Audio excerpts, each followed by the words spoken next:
Welcome back, Pipers, to the Bass Piper channel. I'm going to be doing a video this morning because I was nominated by Ethan Parsimonious Piper to do the 5 blends that I like, and I think this all got started by Buck-Eyed Piper, and I thought I was going to be able to fly under the radar with this, but I got snagged. But I'm looking forward to giving these things out for you today. I think the 5 was, I got to use my cheat sheets because I can't remember all of them at one time on top of my head. But the first one was an everyday blend. My everyday blend, if I had to pick one, there's a couple of them, but like most of us, we can only pick one of them, would probably be just the basic Lane RLP6. Would be my everyday smoke, and basically you all know that is basically the upgraded version of Captain Black White Original, and where Lane Q is the upgraded version of the Captain Black Royal. So, but the RLP6 is a good smoke, all day smoke, and you can't go wrong with that. Kind of got like a little vanilla taste to it. And so that would be my everyday blend. On the next one, I think he said you got to have an OTC blend. Well, my OTC blend would probably be right now Paladin. The cherry blend, just the basic cherry blend, but a good cherry blend for an OTC tobacco. So that would be my second on the list of my OTC blend. You know, with all of these, we all could pick probably 1, 2, or 3. But if I had to pick that one, just one, it would be probably the Paladin. For a Friday night blend, I would probably, after if you just want to chill back on a Friday night, especially right now in the winter months, would probably be Boswell's Mild English. I was having a hard time debating between that and Northwoods, and but the Mild English is a lighter take on the English, and just an overall good Friday night kick back and have yourself a nice English smoke. So you can't kind of go wrong with that. So it would be the Boswell's Mild English. For a blend to impress. Now this one was funny. I discussed this with my wife last night. We were talking, and I kind of pulled it and took a take off of Old Pops on his. He said if he had to have a blend to impress, he would first want to make sure it impressed the ladies. So, but this one here was interesting because my wife even come up with this. She says, well, first of all, I want it to impress me first, and then, you know, go from there. And she said, why don't you select that one that you had when we were down in Pennsylvania a few years ago, or up in Pennsylvania from here a few years ago, and we visited Boswell, and you got some of the tobacco from him when you bought one of his pipes. And I got thinking about that, and she said, you know, as far as impressing people, when I lit that up, we were staying at a motel right there in Pennsylvania, and we'd gone to the Chambersburg store where Dan and Archie are running kind of things for JM. And I bought myself a couple of pipes and a couple of different tobaccos. And one of them that I had, when I lit that thing up, I was sitting on a little bench there outside the motel that we were at, and about 3 or 4 bikers came by. These guys, just Harley riders out on a ride, and about 3 or 4 looking executive types, you know, that were out for a weekend adventure. They came walking by the bench, and one of the guys said, that's cherry, isn't it? I go, yeah, it's got a cherry topping on it. And he said, I knew it. He said, man, that thing smells good. Another guy made a comment about it, and they just went on their way. Well, my wife went around the building and sat on the bench towards the front, and so she could watch the traffic and stuff go by and just kind of spend a few minutes out there. And then there was a lady sitting all the way down on the other end on a bench, And so I got up and I walked around there and was talking to my wife. And within just a matter of minutes, this lady made a comment. She said, "Man, I like that tobacco. That reminds me of my grandfather." And it took her back, all the way back to her grandfather. And she said, "What is it?" And I told her. And she said, "Man," she said, "I really like that tobacco." So I guess if that was going to be a tobacco for impressing, it would be, again, the Boswell Pennsylvania Dutch Treat. Boswell Pennsylvania Dutch Treat. It's got a little bit of a cherry topping on it. And but man, I tell you, it's a crowd pleaser. It seems to be. And so anyway, that would be my smoke to impress, I guess, on that one.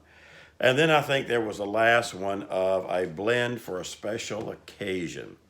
Now, this one here that I picked, I had just recently got this. And this came off of a recommendation from Onion, 2 a.m. paper on the patio.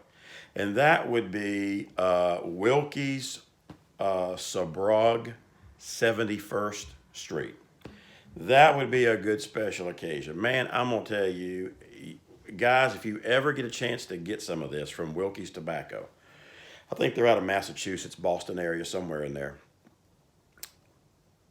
Onion told us on the video when he first tried it, he said, "Man," he said, "this thing tastes just like it smells in the room note." But I can tell you, this tobacco, when you get it, believe me, when it comes in your mailbox, I want you to just sniff the package it comes in.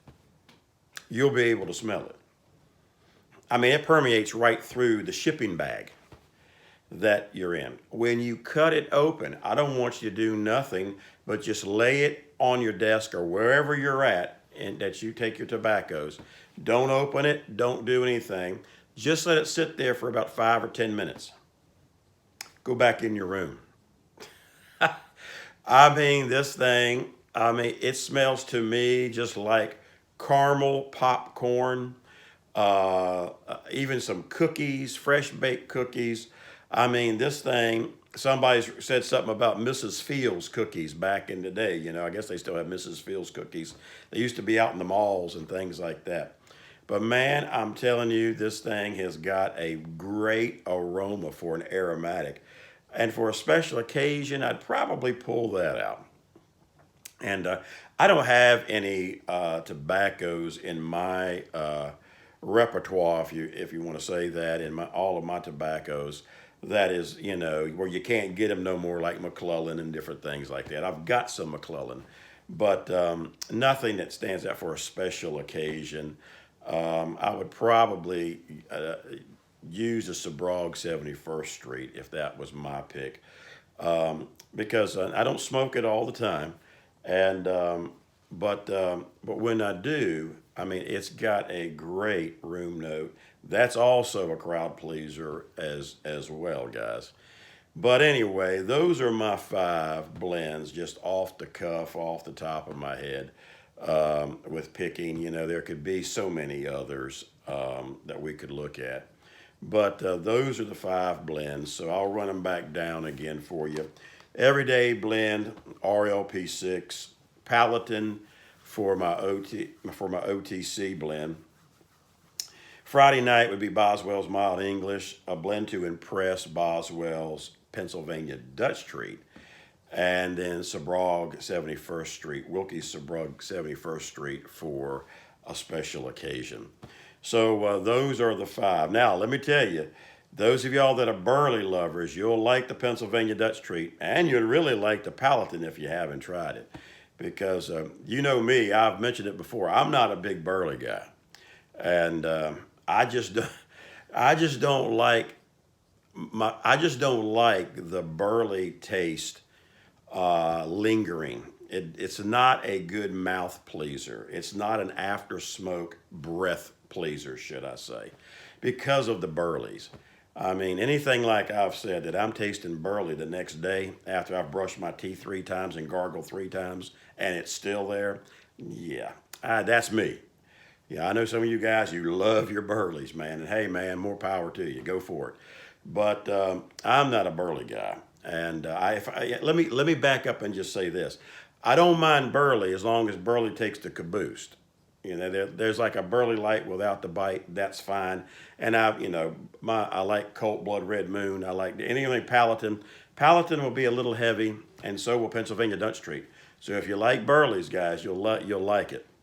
That's the only thing that I don't like about Palatine and about the Pennsylvania Dutch Treat is the after note as far as your breath note. Because I mean, you're like an ashtray. I mean, let's be brutally honest. It's just it's like smoking cigarettes. And I've never smoked a cigarette, but I've smelt a lot of them, and I've smelt the ashtrays, and that's what my breath smells like. So if you're worrying about that, then if you're not a Burley person, you don't that may not be your favorite blends to go out and maybe try one. But now I can tell you, you can't go wrong with your Lane 1Qs and your RLP 6s and your Captain Black, stuff like that. They have good breath notes, as we would say on it. And I mean, you could smoke those things and keep on going. I mean, you wouldn't even have to chew gum. Your breath smells fine, it smells good. But anyway, those are the 5 that I picked for this challenge. Now, let me nominate 3. If you've been selected and I've overlooked you, then just forgive me for that. But I've got the first one down as Preacher Man Piper. Doc, I don't think you've done this. If you have, forgive me, brother, and just roll on. But I'd like to hear your 5. Also, Lunton Larry Higgins. Lunton Larry, I don't think you've done one either, so I'm going to nominate you to put one out there for your 5 blends. And Pipe and Sparky. I don't think you've done one either, brother. Here again, if you 3 guys have done, I know there's so many things going on, you don't get to hear every one of them, and I could have missed somebody. But those are the 3, Preacher Man Piper, Lunton Larry, and also Pipe and Sparky. You 3 have been nominated for me to give your 5 blends in your different outlets there. And hey, before I go, guys, I want to say a thank you for a new subscriber I just got, and that is Blue Line Piper. Buddy, I appreciate it, Brendan, for you subbing to my channel. And I hope you like the content and like the channel here in the future. So for now, guys, Bassman Piper is going to be out, and you guys have a great day. Don't forget, relax, have a pipe, and reflect on the blessings of God in your life each and every day. We'll see you later. Bye-bye.